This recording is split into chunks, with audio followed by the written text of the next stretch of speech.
د محمد رسول الله صلی الله علیه وسلم نه په صحیح مرفوع حدیث کې د سینې دی راغلی چې ته به سار کې نو د کېږي او یا به مازیګر کې نو د کېږي. شیخ ابن باز او نور علما وایي چې د باره کې صحیح روایت دی کې مونږ ته نه دی معلوم.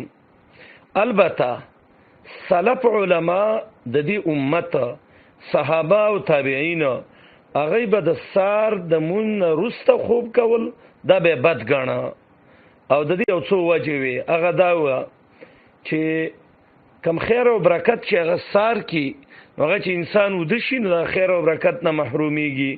د نبی رسول الله عادت دا چې سار منځ به کو نو محمد رسول الله به کیناسته مسلم کې روایت ده او ذکر به کو او رسول الله علیه السلام څوک چې سار کې کارونه کوي دعاګانې متکړې دي اللهم بارک لامتی فی بکورها.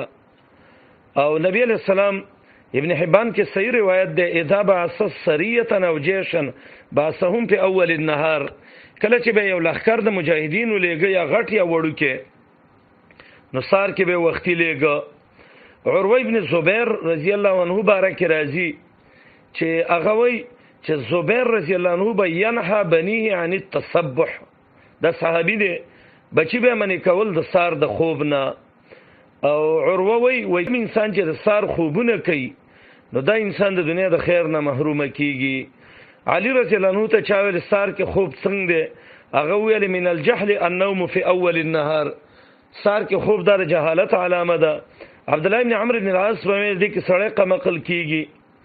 عبد الله ابن عباس رضی الله عنه بارک راضی چې د یو زیو سار کې ودو نو په ورغه وسته را پاتو او ته ویل اتنامو په ساعت التي تقسم فيها الارزاق، ته د څه وخت کې ود کېږي چې هغه کې رزقونه تقسیمېږي. عمر رضی الله عنه ویل اياک ونومه الغدات، سار پس کې خوب مکه او سار مونږ پسې فانها مبخره مجمره مجعره، د سار خوب چې د انسان باندې تبر اولی بدن کې دردونه پیدا کیږي.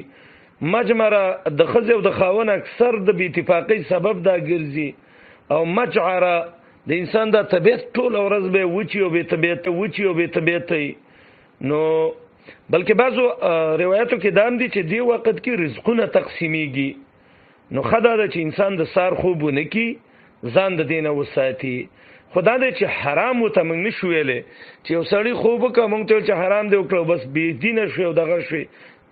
ماته د باب کې صحیح روایت نه دی معلوم او کوم رور چرته ذهن کې ولراغه یو ته معلوم شو نو بس دغه دیو کې موږ هم په خبر کی او دا روایت مسند دغه کې ابن ابي شيبه کې راغلي دي.